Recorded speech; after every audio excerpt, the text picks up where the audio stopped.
De esas canciones que no pasan de moda, como se dice, ¿no? Aunque con sus infinitas versiones no oficiales, ¿no? que se han cantado a lo largo de Guinea Ecuatorial. Pero ya es un clásico de nuestra música, de nuestra cultura. Tito y Borabote. Bueno, a todos una vez más, bienvenidos y estamos de regreso y hemos aprovechado de recibir sobre mesa a dos personas. Una de ellas es Patricio Mañemiche. Me vemos una mañana más, bienvenido y espero que esté estando como todas las demás mañanas. Bien hallados, sigo estando como siempre estoy, no como debo estar, pero estando. En fin, esa trabalengua no puedo ni intentar repetir. Nadie podría repetir eso. También hemos aprovechado en recibir a Evaristo Nguema, que es abogado y es el que con él vamos a hablar del tema que ya había anunciado sobre los derechos humanos en el ámbito laboral. Evaristo, buenos días. Muy buenos días. Es un asunto por el cual creo que muchas personas deberían estar pendientes ahora mismo delante de los televisores por la información que vamos a desgranar, ¿no? Bueno, creo que sí, normalmente debería porque nos ser, afectan a todos los profesionales. Obviamente, al ser un tema bastante candente y que afecta básicamente a todos los individuos en la sociedad, creo que sí. Bueno, antes de meternos a lo que es el tema, vamos a ver el reportaje de la mañana de hoy. Los derechos humanos son el conjunto de derechos y libertades fundamentales para el disfrute de la vida humana, en condiciones de plena dignidad, y se definen como intrínsecos a toda persona por el mero hecho de pertenecer al género humano. En concreto, hablando de los derechos humanos en el ámbito laboral, se debe subrayar el salario, jornada de trabajo, días de descanso, vacaciones y aguinaldo, y deben estar contenidos en un contrato individual o colectivo. Los derechos fundamentales en el trabajo son valores mínimos aplicables y exigibles a todos los países independientemente de su nivel de desarrollo. Los derechos fundamentales en el trabajo son universales, es decir, valen para todas las personas en el mundo. Por eso forman parte de los derechos humanos. ¿Cuáles son los objetivos de los derechos humanos laborales? ¿Cuál es su finalidad? ¿Cuáles son los principios de esos derechos? Estas y más incógnitas son las que despegaremos en breve en este capítulo de Buenos Días Guinea. Bueno, ya tienen un pie y medio en lo que es el tema de la mañana de hoy y ahora mismo vamos a intentar meteros los dos pies en el tema, ¿no? Y por eso voy a hacer la primera pregunta a Evaristo. Evaristo, ¿por qué todo profesional debe o qué es lo que debe saber de los derechos humanos a nivel laboral? Muchas gracias por la pregunta y creo que es muy pertinente. Creo que antes que nada lo que debe saber todo ciudadano es debe estar concienciado sobre sus derechos, sobre todo los derechos humanos, que son la base o los principios informadores de parte de los ordenamientos jurídicos democráticos. Entonces, una vez que el ciudadano ya es consciente, ya sepa cuáles son sus derechos fundamentales, derechos humanos, pues es simplemente extrapolarlos al ámbito laboral donde esté desempeñando, haciendo su trabajo por una vinculación contractual. Vale. Y me gustaría un poquito saber, se habla siempre de lo que son los derechos humanos y supongo que todo el mundo tendrá pues conocimiento de lo que son esos derechos, pero en el ámbito laboral, ¿quién o qué entidad es la garante de esos derechos? Tenemos diferentes, en el ámbito laboral hay diferentes estructuras administrativas, judiciales que se encargan de garantizar los derechos de las dos partes, no solamente de los trabajadores, sino también de los empleadores. Entonces, tendríamos que empezar primero por la ley, que es nuestra Constitución. Yo creo que lo garantiza en el artículo 26, que dice que el trabajo es un derecho es un derecho social, ¿no? Algo así. Entonces, tendríamos que empezar por ahí. Entonces, después ir viendo también, incluso a nivel internacional, tenemos la Organización Internacional del Trabajo, que es una agencia especializada de la ONU, que se fundó creo que el 11 de abril de 1919 y nuestro país es Estado miembro desde 30 de junio de 1981.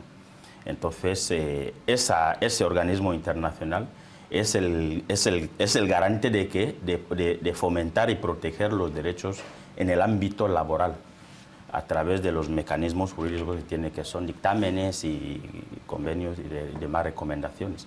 Entonces, a nivel interno, como he dicho, tenemos la Constitución, también tenemos la Ley 4/2021 de fecha 3 de diciembre, Ordenamiento General del Trabajo, es más, es muy reciente que se aprobó porque se modificó la que estaba antes.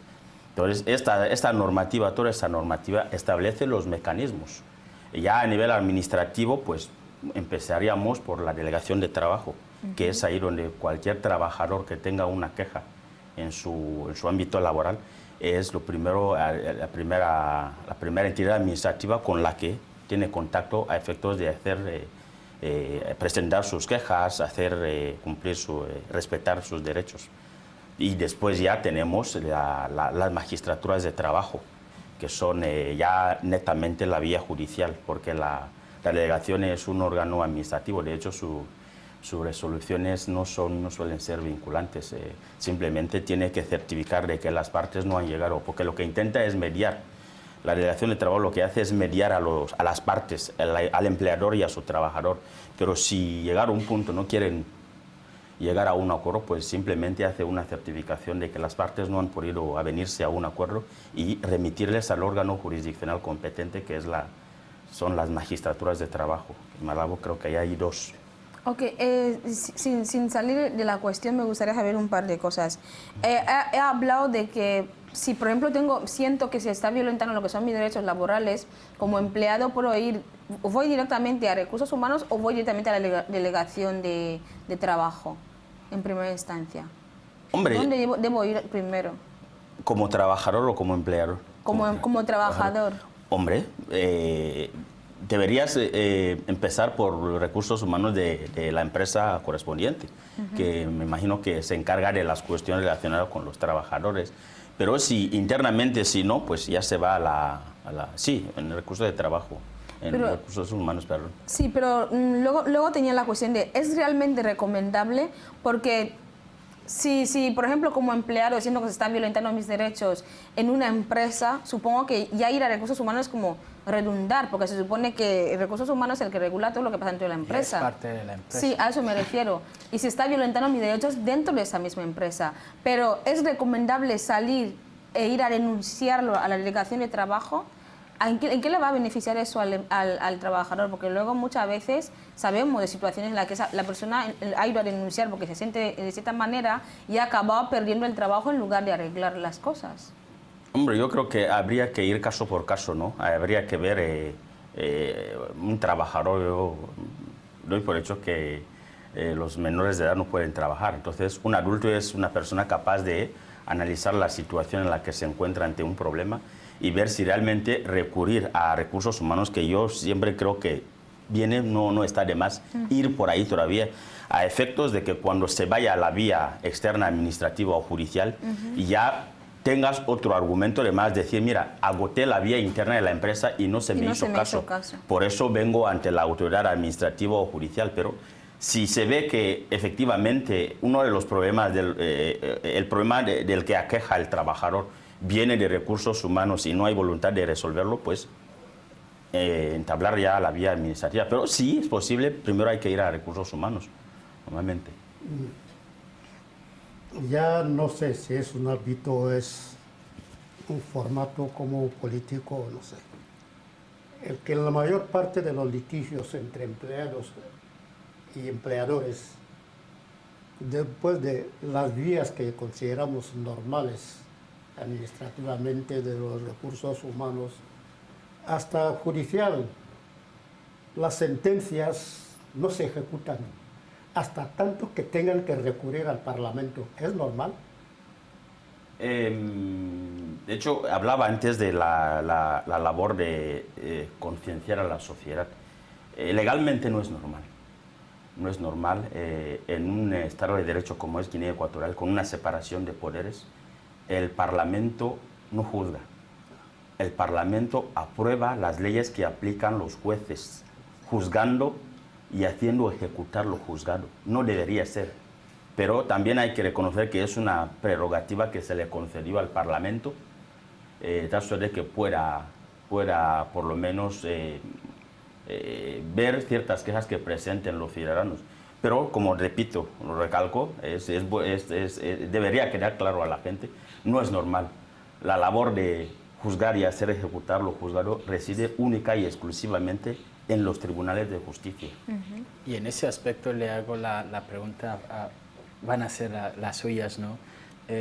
¿Cómo, para lo que es la sostenibilidad social, la fortaleza de las instituciones cuando se ve que una sentencia firme dictaminada por algún juzgado no está siendo respetada por un sujeto de derecho también, se niega a respetar el veredicto? ¿Cómo esto deja a las instituciones en este caso? Bueno, por eso hablaba antes de bueno, creo que empezó por ahí. La labor de concienciar a la sociedad no, implica... La misma imagen sí. de las instituciones. Hombre, comportamiento. queda en un parapeto en el que el ciudadano, sobre todo que es el destinatario final de las normas políticas, ve cómo cierta gente o ciertas instituciones no pueden cumplir lo que se ha aprobado por soberanía popular, que es el Parlamento donde reside aquella, ¿no? Entonces, todo lo que determine el Parlamento a través de una disposición normativa debería ser de obligado cumplimiento para todos. Es más, el derecho tiene el principio de la coercividad, es decir, si voluntariamente yo no quiero, pues el Estado tiene que disponer de mecanismos para obligarme a cumplir lo que se ha determinado por una ley aprobada por un Parlamento. Entonces, eso es una anomalía que no debería darse. Y repito, las resoluciones judiciales dictadas siguiendo el procedimiento legalmente establecido deberían cumplirse y ejecutarse.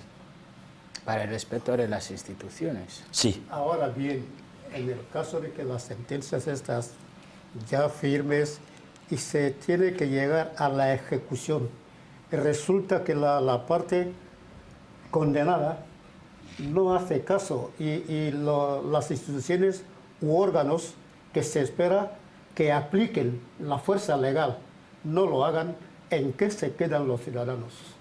Pues en una situación de desamparo, como he dicho antes.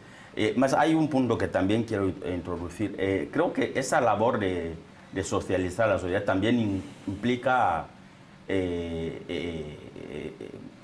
sobre todo, inculcar a los jueces y magistrados de nuestra sociedad de que las normas tienen que cumplirse y ellos tienen que hacerlas cumplir.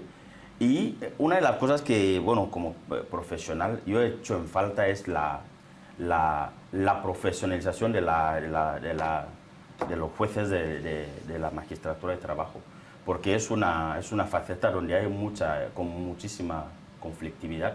Entonces, quienes se dedican a resolver esas cuestiones deberían ser personal altamente tecnificados y dotados de la autoridad y la potestad que le faculta el Estado de Derecho, como para que cuando deciden algo siguiendo el mecanismo legalmente establecido, esto se cumpla.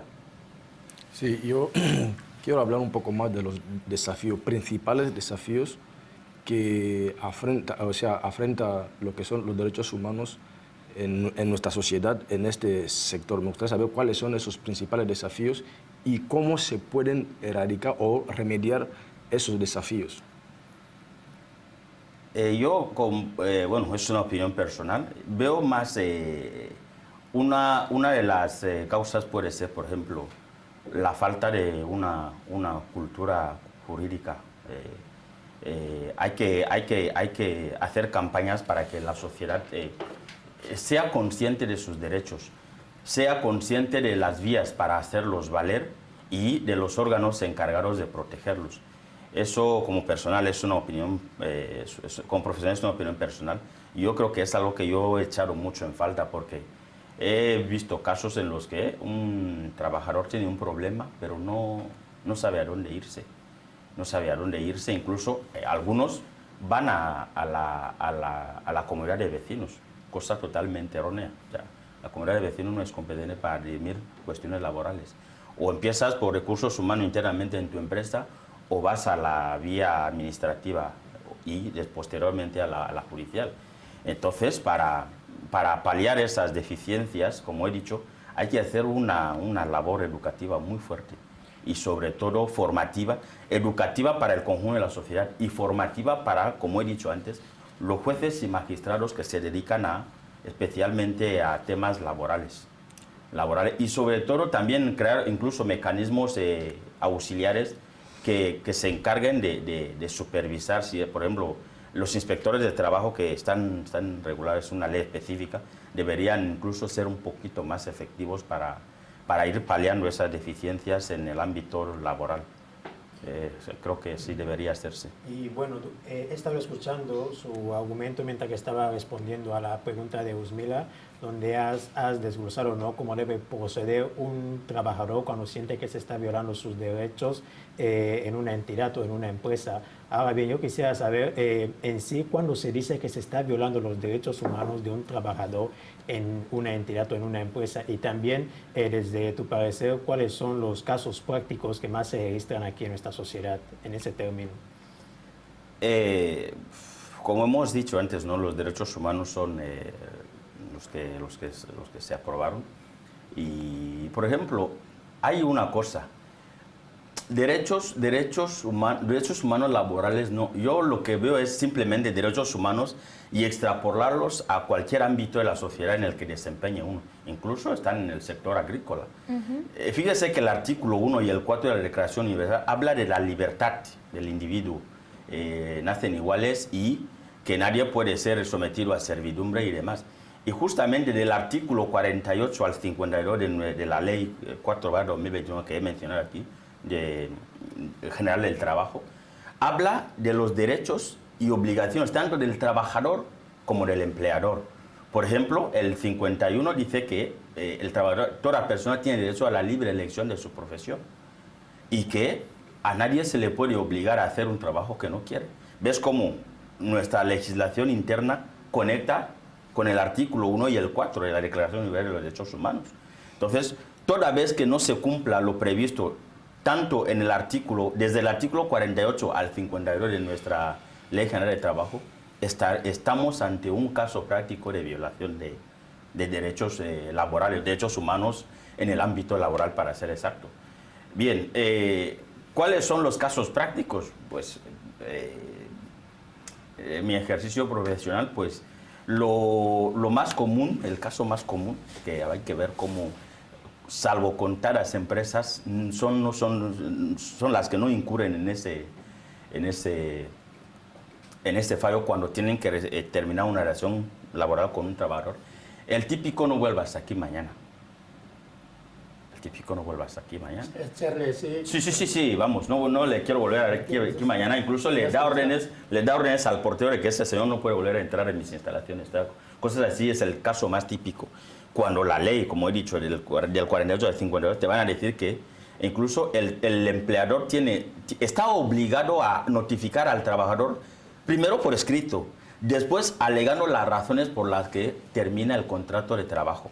Pero el típico: no vuelvas aquí. ¿Y el tiempo? No, y es el caso más común, ¿no? No vuelvas y él se queda, ¿y ahora qué hago? O otros suelen ser el pago tardío de los salarios, que también es un caso que llevo mucho. Primero empieza pagándole tardíamente el salario, cosa que también prohíbe la legislación laboral. El trabajador tiene derecho a recibir puntualmente su salario. De hecho, todos esos aspectos deben especificarse de manera nítida en el contrato de trabajo, que, como también exige la ley, el contrato de trabajo tiene que ser escrito. Tiene que ser escrito ¿para qué? Para que haya mayor seguridad y que cada parte sepa a qué atenerse. Haya transparencia. Sí. Los derechos humanos en el ámbito laboral se refieren a las condiciones, quiero que escuche eso, a las condiciones y protecciones que todos los trabajadores deben tener para asegurar un ambiente de trabajo seguro, justo y digno. Esos últimos puntos, trabajo seguro, entorno de trabajo seguro, justo y digno. ¿Cómo vela el ciudadano o el trabajador en este caso para que el empleador pueda garantizarle estos puntos a la hora de trabajar? Hombre, es señalar que los derechos son los que se confieren al conjunto de la sociedad. Sí. Los encargados de que esos derechos y esas obligaciones se cumplan son las instituciones estatales. Por eso precisamente están estas organizaciones, para que si una de las partes incumple, se le obligue a cumplir lo pactado. El trabajador se le dirá que, bueno, cuando usted empiece a trabajar, me le vamos a dar, no sé, 50.000. Tendrá derecho a vacaciones por cada año, o le vamos a pagar también las vacaciones, le vamos a inscribir en la seguridad social, que también es una de las cuestiones que a nivel práctico solía encontrarme, que empresas que no pagan a sus trabajadores la seguridad social.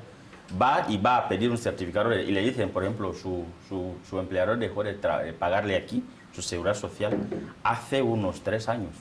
Y curiosamente todavía le sigue detrayendo de su nómina ese monto. O sea, se queda el monto, no lo ingresa en la seguridad social ni lo da al trabajador.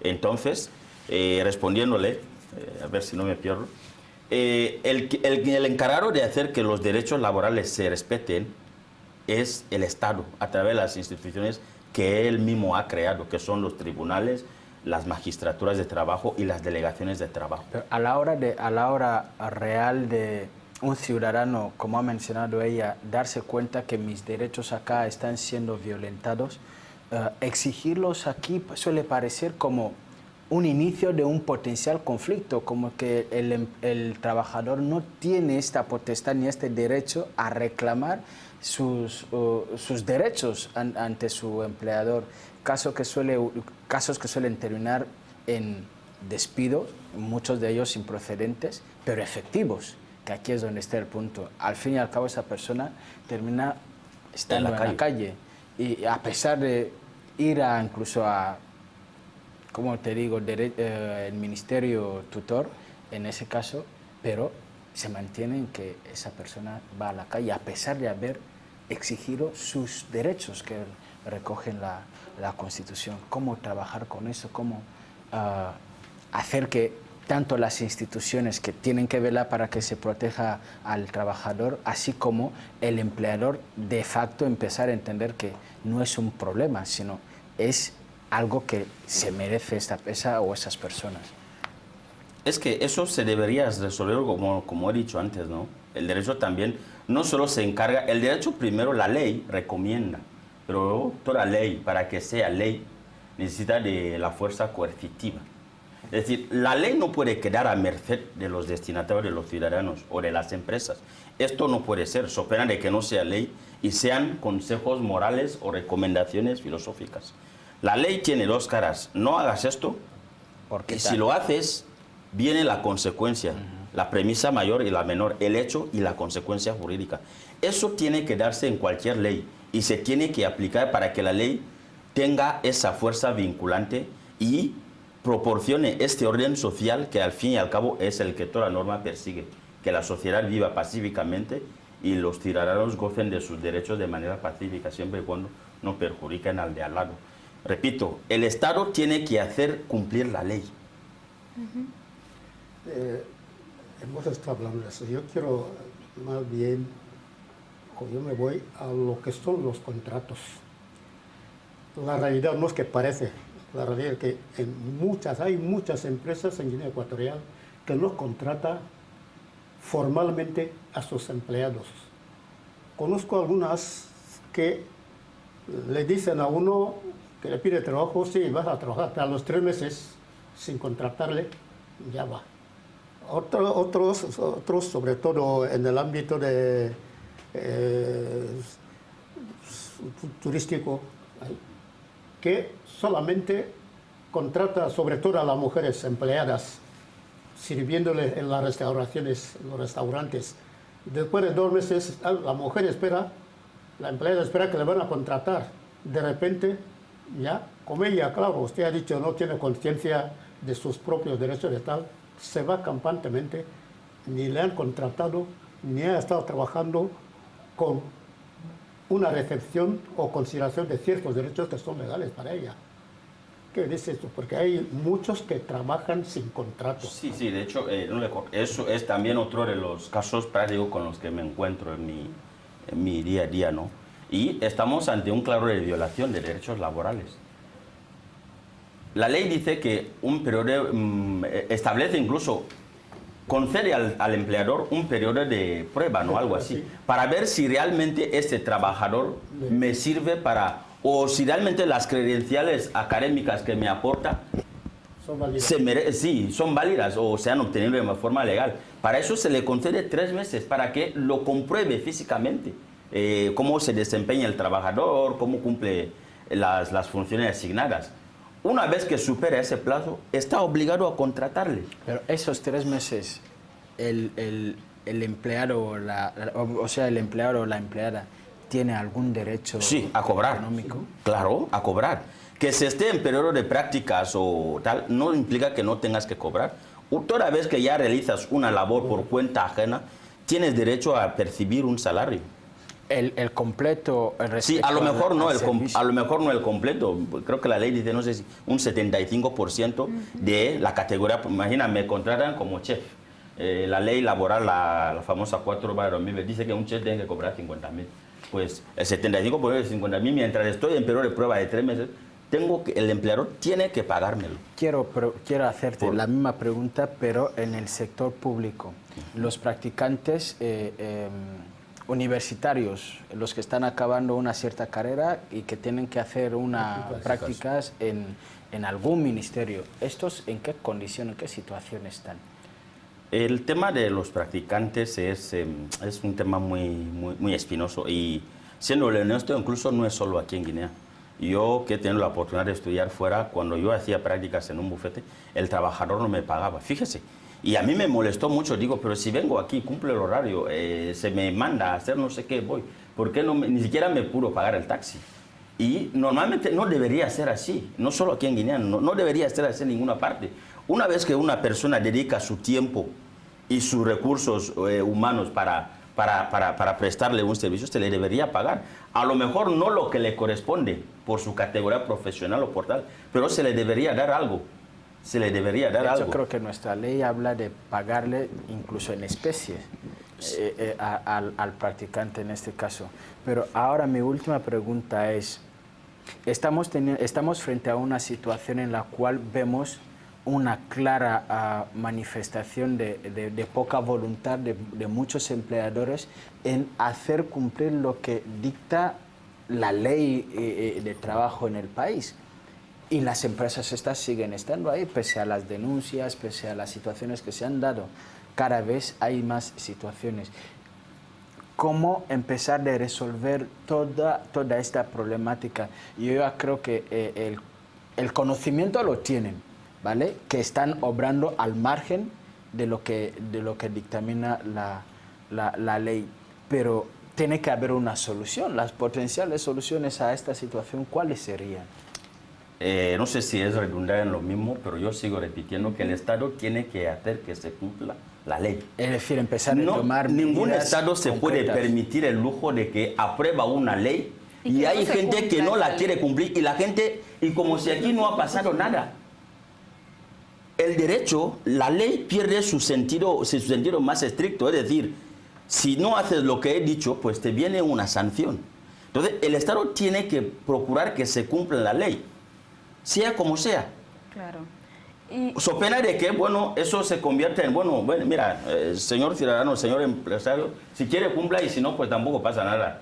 Pues ¿qué va a pasar? Pues va a pasar que la parte más débil, porque también hay que dejarlo claro aquí, en una relación laboral siempre la parte más débil es el trabajador. Claro. El empresario tiene un alto potencial económico, unas infraestructuras, entonces está en una posición de ventaja frente al trabajador que viene ahí porque quiere, no sé, cocinar o quiere montar tornillos o qué sé, pero entonces por eso el Estado tiene que garantizar que la parte débil no se debilite más de lo que ya está.